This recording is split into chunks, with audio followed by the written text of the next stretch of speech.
ઘણી વખત દર્દી મિત્રો જ્યારે છાતીમાં દુખાવો થાય ત્યારે ગેસ કે એસિડિટીનો તકલીફ સમજીને અમારી પાસે આવતા હોય છે, પરંતુ જ્યારે તપાસ કરવામાં આવે ત્યારે જણાય છે કે ખરેખર હૃદયનો પ્રોબ્લેમ છે.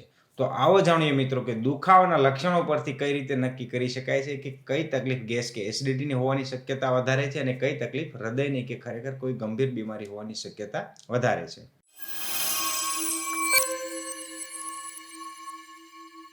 હું doctor Pradeep Vekaria, gastroenterologist from Ayush gastro and liver centre, Surat.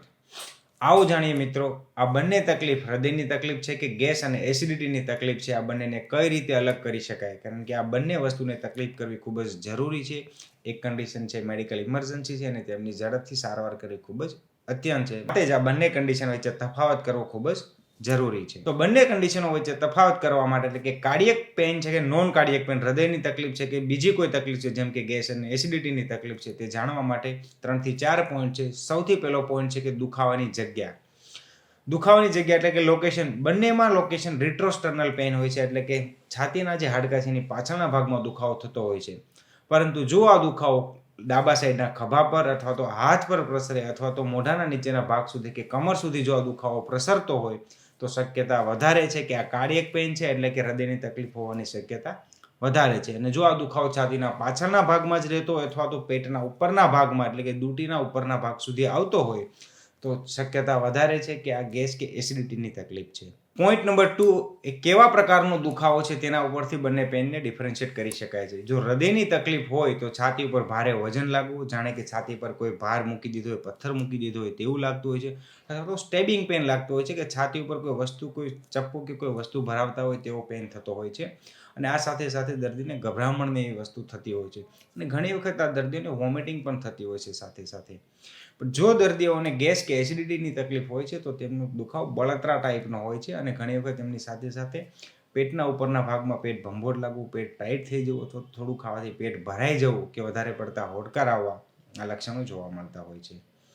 Point number 3, કે ખાવાની સાથે દુખાવામાં કોઈ ફેરફાર થાય છે કે નહીં.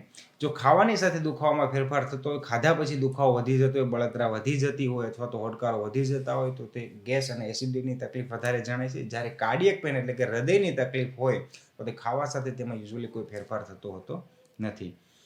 પોઈન્ટ નંબર 4, દુખાવાની સાથે બીજા કયા પ્રકારના લક્ષણો છે તે વધારે મહત્વના હોય છે. જેમ કે ઘણાને દુખાવાની સાથે ગભરામણ થવું, પરસેવો વળી જવું, શરીર ઠંડુ પડી જવું, ઉબકા કે ઉબળિયા જેવું થવું, આ વસ્તુ હૃદયની તકલીફમાં હોઈ શકે છે. એના ચાન્સ વધારે બતાવે છે. જો કોઈ દર્દીઓને દુખાવાની સાથે પેટ ફૂલી જતું હોય, એવું થતું હોય, ખાવાનું મોઢામાં ઉપર આવતું હોય, ઘસરકા મારતું હોય, મોઢામાં ખાટું પાણી આવી જતું હોય, આવા લક્ષણો હોય તો આવા લક્ષણો વધારે એવું બતાવે છે કે તેમને ગેસ અને એસિડિટીની તકલીફ હોવાની શક્યતા વધારે છે. અને છેલ્લો પોઈન્ટ છે અમુક કોમોર્બિડ કન્ડિશન કે જે હોવાથી હૃદયની તકલીફ હોવાની શક્યતા વધારે હોય છે. જેમ કે કોઈ દર્દીને સુગર, બીપીની કે કોલેસ્ટ્રોલની તકલીફ હોય અથવા તો પહેલેથી કોઈ નસ બ્લોક હોય કે નસ ગંઠાણી હોય, જેમ કે લકવાની અસર થઈ ગયેલી હોય, હૃદયની પહેલાં કોઈ અસર થયેલી હોય ઓલરેડી હાર્ટ એટેકની, તો તેવા દર્દીઓને જો છાતીમાં દુખાવો થાય તો હૃદયની તકલીફ કરાવવી પહેલાં જરૂરી છે. જ્યારે કોઈ દર્દીઓને બીજી કોઈ તકલીફ હોય, જેમ કે કોઈ આંચળમાં ચાંદુ છે, ગેસ્ટ્રિક અલ્સરની કે પહેલાંની જૂની કોઈ ગેસ એસિડિટીની તકલીફ હોય તો આવા દર્દીને છાતીનો દુખાવો થાય તો શક્યતા વધારે છે કે એમને પાછું ગેસ એસિડિટીની તકલીફ છે. ટૂંકમાં કહીએ તો જે દર્દીઓને સુગર, બીપી, કોલેસ્ટ્રોલની ઓલરેડી તકલીફ હોય, જેમને દુખાવો થતો હોય છાતીમાં, સાથે સાથે દુખાવો ડાબા બાજુના હાથમાં કે ખંભા પર પ્રસરતો હોય અને દુખાવાની સાથે સાથે ગભરામણ, શ્વાસ લેવામાં તકલીફ પડતી હોય કે ઠંડો પરસેવો વળતો હોય તો આવા દર્દીઓને હૃદયની તકલીફ હોવાની શક્યતા વધારે છે અને તેવા દર્દીઓએ પહેલાં હૃદયની તકલીફ કરાવવી જરૂરી છે.